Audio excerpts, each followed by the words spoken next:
Salut les amis, j'espère que tout le monde va bien. On est parti pour une nouvelle semaine de travail, dernière semaine d'ailleurs avant la trêve internationale qui approche. Deux matchs encore pour les merengues, deux matchs qui sont donc au Bernabéu. On jouera mercredi face à Braga, quatrième journée évidemment de Ligue des Champions, avec pour objectif d'assurer définitivement la qualification pour les huitièmes de finale de la LDC.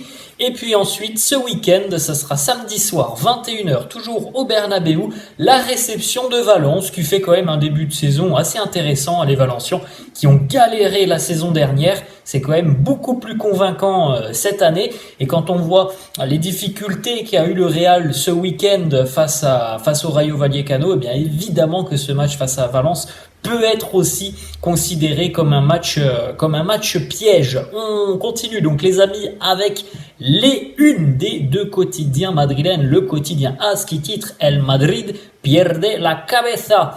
Le Real perd la tête. Alors on peut voir ça dans tous les sens du terme, puisque hier le Real a concédé le nul 0-0 face au Rayo Vallecano, et que oui, il y a eu des situations, mais il n'y a pas eu de but côté merengue.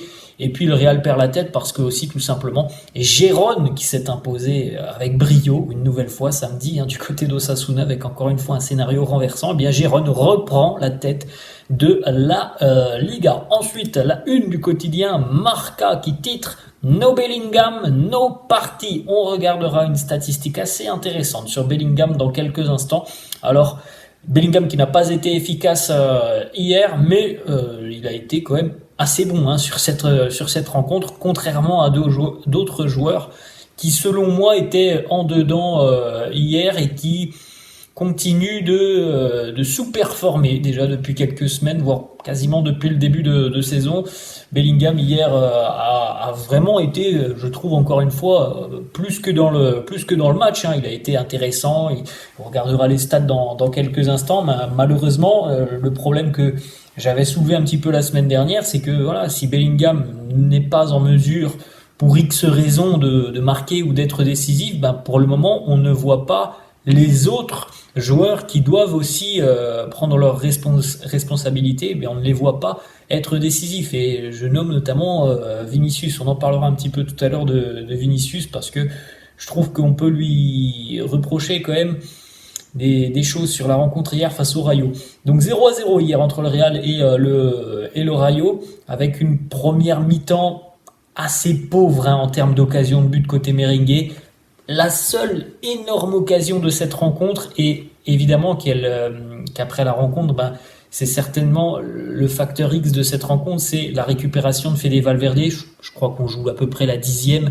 Il arrive tout seul devant le gardien, Fede. Alors on va pas lui reprocher d'avoir manqué ce 1 contre 1, mais évidemment que s'il y avait eu ce but de Fede Valverde au bout de 10 minutes, le scénario de cette rencontre et puis le visage aussi du Rayo Vallecano aurait quand même considérablement changé, parce que hier, voilà, le Rayo est venu, je pense sincèrement, pour prendre un point, pour fermer au maximum le jeu.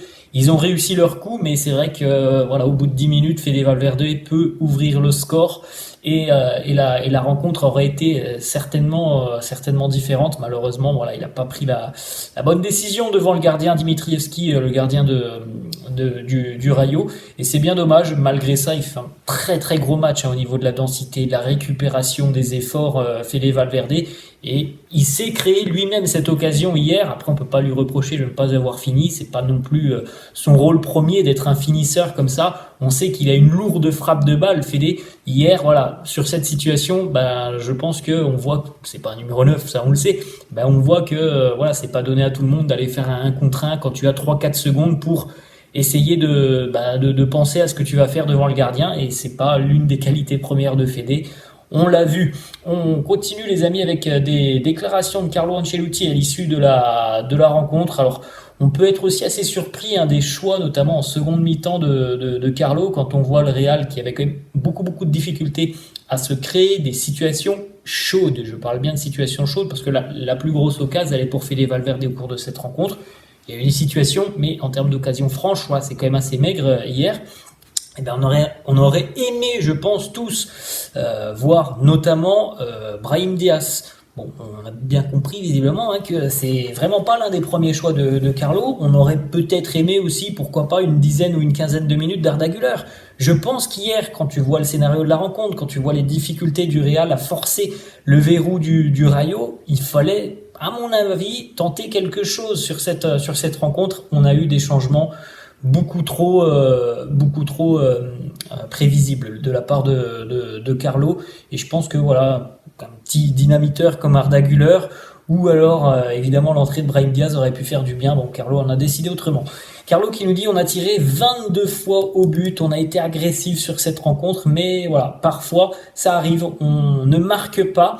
Le Real qui a tenté hier 22 tirs donc face au Rayo Vallecano, seule une fois le Real n'a pas marqué en ayant tenté plus de tirs sous l'ère Carlo Ancelotti, c'était en décembre 2021.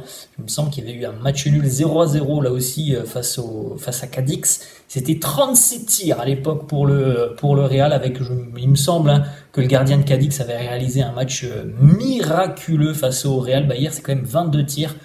Pas de but pour les merengues. Carlo qui nous dit on méritait de gagner. Nous sommes déçus par le résultat, mais pas par le match et la tournure de la rencontre. Parfois on gagne en le méritant, parfois on ne le mérite pas et on gagne. Il nous dit, nous avons eu moins de contrôle aussi dans la dernière partie de la rencontre, mais nous avons essayé de plusieurs manières, des centres, des passes, nous avons essayé, cela n'a pas fonctionné. C'est vrai que sur la fin de match, même si on a vu les merengues pousser, et on a vu l'emprise qu'avait pris le Real sur cette rencontre, on les a vus pousser, mais c'était quand même très très désordonné. Carlo qui nous dit aussi, on ne méritait peut-être pas de gagner le Classico, cela pourrait être un match nul face au Barça, car nous avons marqué à la dernière minute. Personnellement, je préfère battre le Barça que battre le Rayo. S'il fallait se rater, c'était aujourd'hui.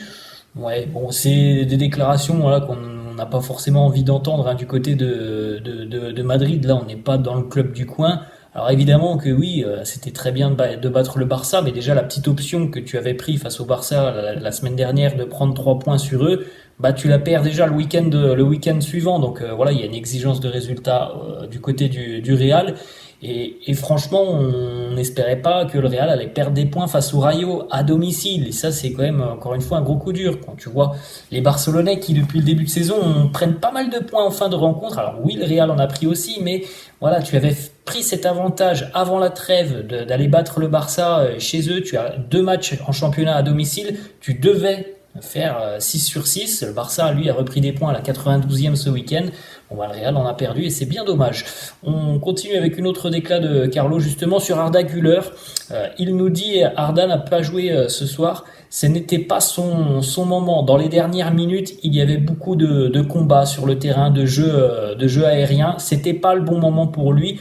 Avec Arda, on doit y aller tranquillement. Il vient de reprendre l'entraînement avec nous, mais oui, il va jouer assez rapidement. Donc on attend évidemment les premières minutes d'Arda Güler. Peut-être mercredi en Ligue des Champions, le Real a quand même un bel avantage dans son groupe en LDC, 9 points déjà pour les merengues, donc on peut possiblement avoir quelques changements et de la rotation un petit peu du côté du Real ce mercredi face au Portugais de Braga. On enchaîne les amis et on regarde les statistiques de Jude Bellingham sur cette rencontre. Alors il faut savoir que Jude hier, bon, il n'a pas été décisif, mais il a quand même de nouveau été élu MVP de la rencontre. Donc hier face au Rayo, c'est 101 minutes, alors évidemment avec le temps additionnel, 88 ballons touchés, 58 passes, 89% de passes réussies, 3 passes clés, 3 dribbles, 2 tacles, 7 duels gagnés. Donc encore une fois, une prestation où il a rayonné Jude Bellingham.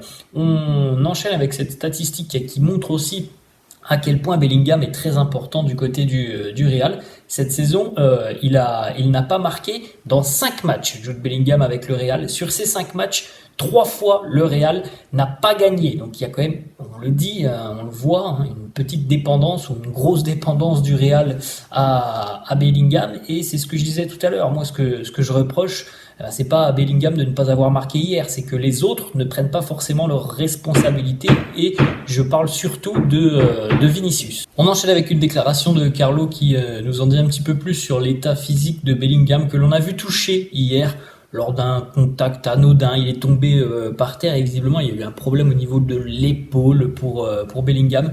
Donc Carlo nous dit oui, Bellingham a un problème à l'épaule, il va passer des examens donc, aujourd'hui, ce lundi.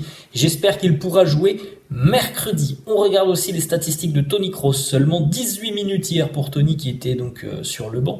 Il est entré évidemment en seconde mi-temps, mais 18 minutes qui ont été quand même très importante sur cette rencontre. Toni a fait beaucoup de bien lors de son entrée. 37 ballons touchés en 18 minutes, c'est déjà quand même énorme.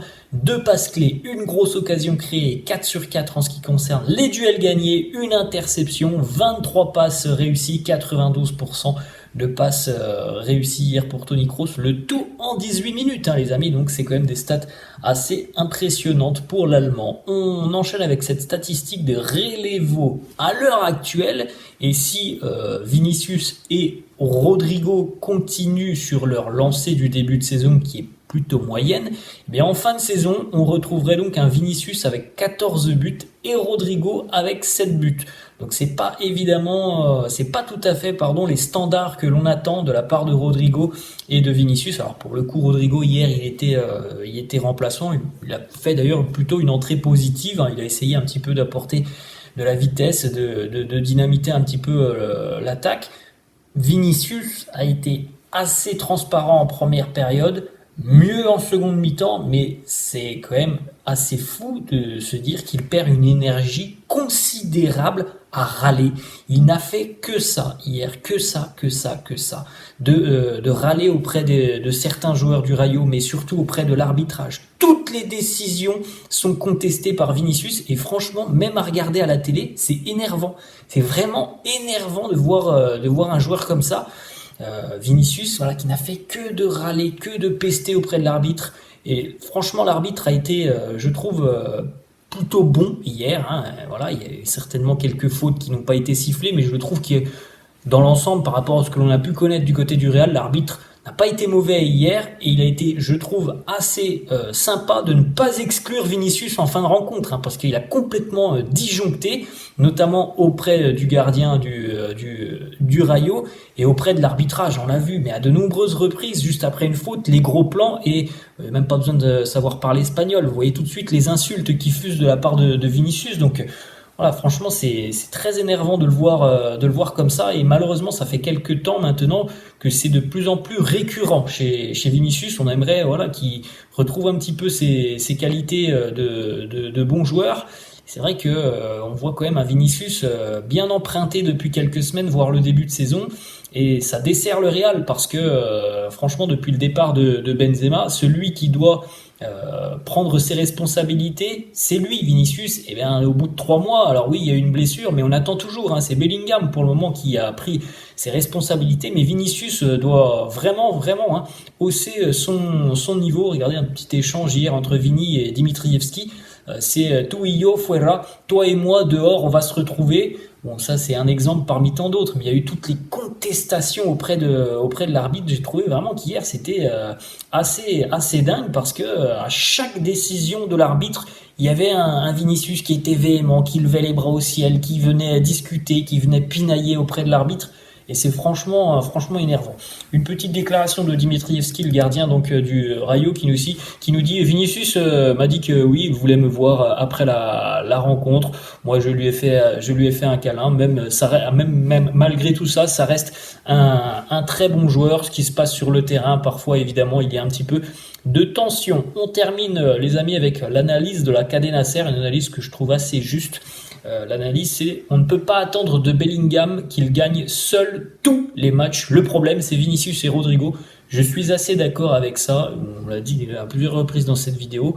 Voilà, il faut au bout d'un moment que Vinicius et Rodrigo retrouvent leur niveau, prennent leurs responsabilités. Il n'y a plus Benzema, il y a un Bellingham qui marche sur l'eau, mais évidemment, il va y avoir des moments où il sera moins bien. Et même si hier il n'a pas été moins bien, il n'a pas été décisif. Et on n'a pas vu Vinicius être en mesure de faire la différence. On n'a pas vu Rodrigo. Bon, il y a eu quelques minutes, mais on l'a pas vu. On le voit depuis le début de saison. On ne le voit pas non plus être très en forme. Et c'est ça aussi le gros problème à l'heure actuelle du côté du Real. C'est que si on enlève Bellingham, on a parfois des prestations offensives assez insipides. Rossellou a eu ses situations hier, malgré le fait qu'il ait quand même été un petit peu discret. Voilà les amis, la fin de cette vidéo. J'espère que ça vous a plu. N'hésitez pas, comme d'habitude, à lâcher un petit pouce bleu. N'hésitez pas non plus à vous abonner à la chaîne. Je vous laisse, je vous dis à la prochaine. Ciao.